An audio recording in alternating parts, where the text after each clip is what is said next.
Before we look at how to process the authorization in KICS, let's take a minute to review the DCC 85 and DCC 85A.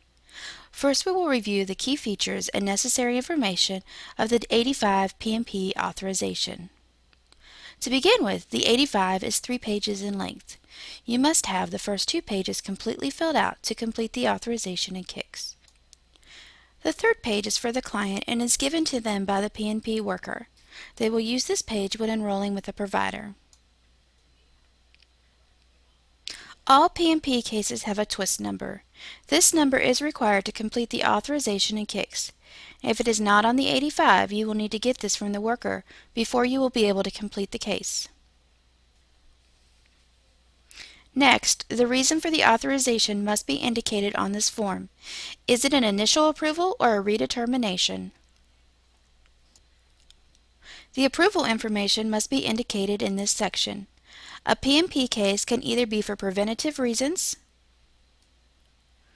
meaning the clients are required to have child care services in order to maintain custody of the children or to help relieve a potential dangerous situation for the children, or the case can be for protective reasons, meaning the children may have been removed from a home or child care is needed because of a dangerous situation in the home. Whatever the reason, it must be clearly identified in the justification section on page 2. The worker must include information regarding eligibility dates in this section. PMP authorizations are only given for 6 months at a time. If the eligibility dates are missing or extend beyond the allowed time frame, contact the worker for clarification. In other information, there is the option to have the copay waived or to assign a court-ordered copay amount. In order for the copay to be waived, the authorization must be for a protection case only and be clearly indicated in the justification section. The following sections will give you the demographic and income information needed to complete the case in KICS.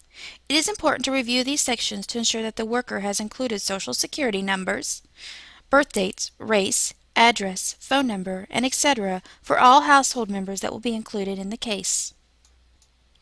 If any income is included, be sure that the 85 indicates where the income comes from, such as employment, SSI, or child support, how much is received, and what kind of pay interval does this amount represent, whether hourly, weekly, or monthly. If any of this information is missing or unclear, you will need to contact the worker. On page 2, the provider information is listed, as well as the days care is required and the type of center to be used. Due to the nature of these cases, it is important to follow the instructions given by the PMP worker exactly. If there are any questions or the provider is not given, follow up with the worker to get the needed information. The 85 must be signed by the worker and the FSOS. If these signatures are not here, the 85 should not be accepted. Finally, you must review the justification section. A valid justification will indicate that the child care is needed to maintain a safe environment for the children. An invalid justification would state something along the lines that child care is needed so that the adult can work. Any justification that is questionable should be sent to Crystal Despain at DCC or your supervisor to determine whether or not the case should be processed under the income eligibility. Additionally, if the copay is being waived, there must be a valid justification in this section. Again, if there are any questions regarding the validity of a waived copay, refer the 85 to DCC or your supervisor. Now we will turn our attention to the DCC 85A. An 85A is used for child care approval under the KTAP guidelines. Right away, you may notice some obvious differences between the 85 and 85A. The 85A is only 1 page. Additionally, it contains very little information about the client or the household.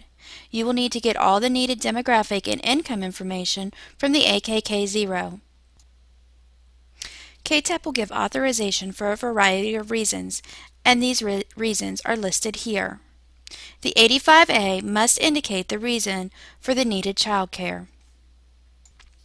The recipient shown here will be listed or should be listed as the head of household in KICS.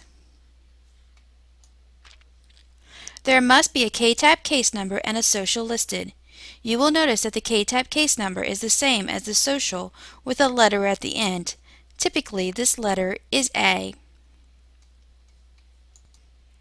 The 85A provides information on whether or not the client is working. However, the actual income information will be found on the AKK0.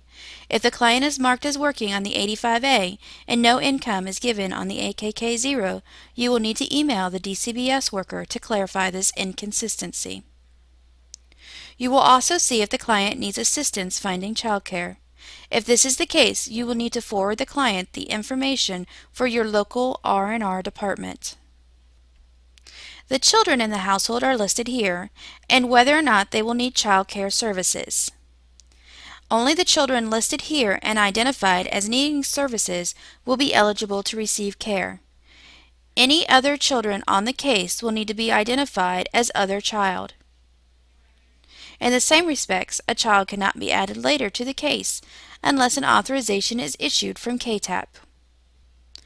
The child care start date is also the beginning date for the child care authorization.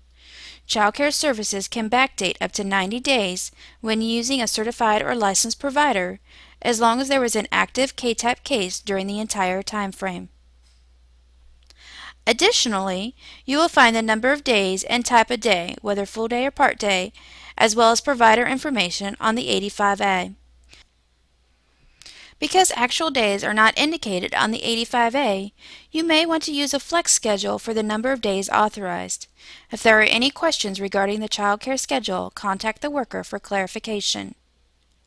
Any additional comments regarding the case are listed in this section. Upon receipt, the 85 or 85A should be reviewed to ensure that all key and necessary information has been provided, including signatures from appropriate personnel. Any questions should be directed to the worker or your supervisor. Additionally, if you are unable to work the authorization within 3 days because of missing information, be sure to document all attempts to obtain the needed information. If the authorization is for a new case, you may need to do this in a Word document to be pasted into the case at a later date.